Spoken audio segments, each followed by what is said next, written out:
morning, happy Friday. I hope everyone is enjoying this gorgeous sunshine and is ready for this warm up we are headed for. I know I certainly am.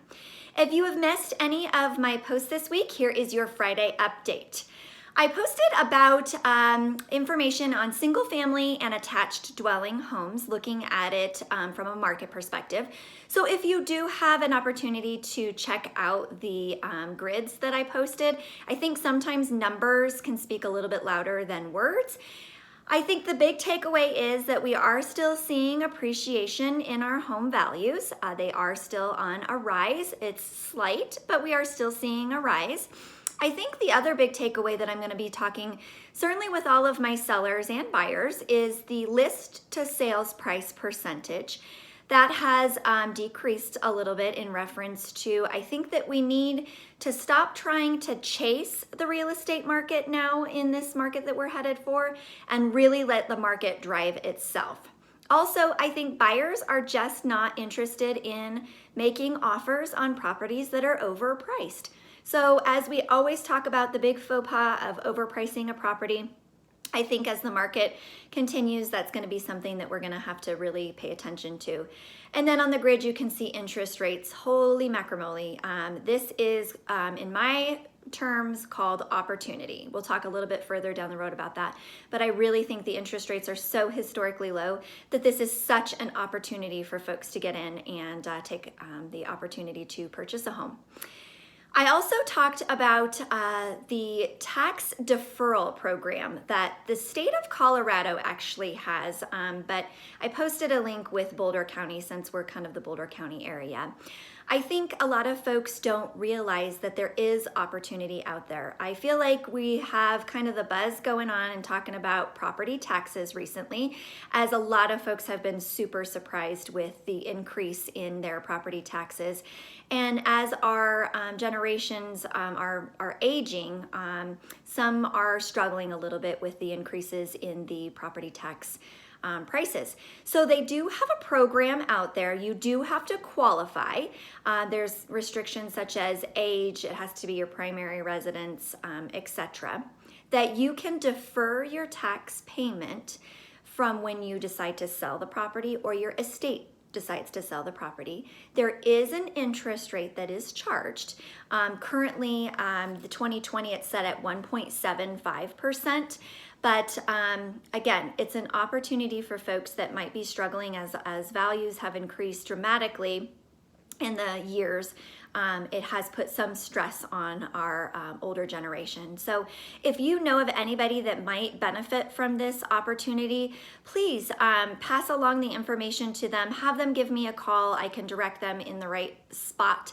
Applications are due by March 20th of 2020 if someone is interested in considering deferring their payment. So I would highly suggest that you pass along the information to them. Also, we posted about City Council, Louisville City Council has passed and approved a 4 metro district area over on the StorageTek, ConocoPhillips, depending on how long you've been here, piece of land, the 390-acre property that is located on kind of what I would call the southeast corner of Louisville. It is going to be a development of about 1,100 senior units, about 900 multifamily units, and about some of that is going to be commercial office space. Possibly Medtronics might be relocating there. But it is going to be a 4 metro district area. And if you have a question about what metro districts are, please reach out to me. I'd love to explain them to you. Those are becoming certainly popular. It's now a selection on our MLS as we enter in listings about metro districts, and I can talk to you a little bit further about, but a great article written by Colorado Weekly. I really suggest that you take a moment to read it. For all my landlords out there, this is just, again, one of these reasons that you should always hire a professional property management company to help make sure that you stay up on what's going on and that you are always compliant with any changes that might be happening in the legislation And boy, 2019, there were a ton, and who knows what 2020 is going to bring. Rent control, that is not, as far as I know, on the table at the moment, but I don't think that that's going to be disappearing anytime soon when we keep talking about the word affordability. However, what is, the Colorado Assembly has put the House bill, I think it's 1141, and for lack of it, it's called late fees.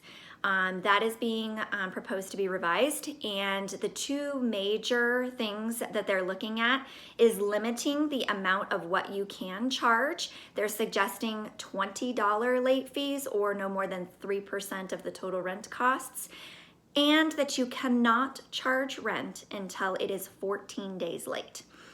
Gosh, that could really harm a lot of investors out there that depend on getting rent on time to pay the bills associated to it. So stay tuned. I'll keep you posted on what happens with that.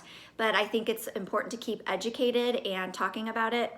As a property management company, Peak Property Management, we stay up on it, and we certainly send our dollars and cents in and support fighting for landlords' rights. If you guys missed, please, there's time to tune in. Inside the 80027 podcast this week was about what first-time buyers wish they knew. Now, this is not only for just first-time buyers. It's any buyer that has not been in the market for a little bit of time frame out there. Just kind of some tidbits in reference to it. I think the important thing that I do want to point out here on this Friday update is so many people, especially first-time buyers, have this misconception that you have to come in with 20% down to purchase a property. That is so not true. And some, depending on different programs out there, etc., you can get in for as little as $1,000.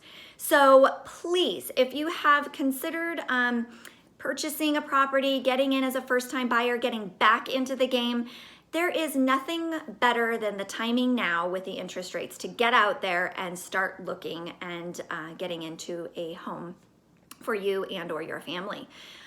So please take a moment. It's a short podcast.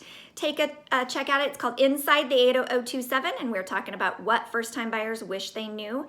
Tune in next week, and we will be chatting with Jesse Thompson with Guaranteed Rate about investing in real estate and how we have such a wonderful opportunity to leverage and get a loan on a property and build wealth by doing so. So please, if you haven't, check out Inside the 80027 podcast. I really am working hard to make this something that's positive, that people can learn from, opportunities, tidbits, get to meet a lot of awesome, cool people through these podcasts. So please share it with a friend, listen to it, write me a review, please. I noticed on Apple, I don't have any reviews, so somebody give me a review, please. And until next week, I hope everyone has a wonderful weekend.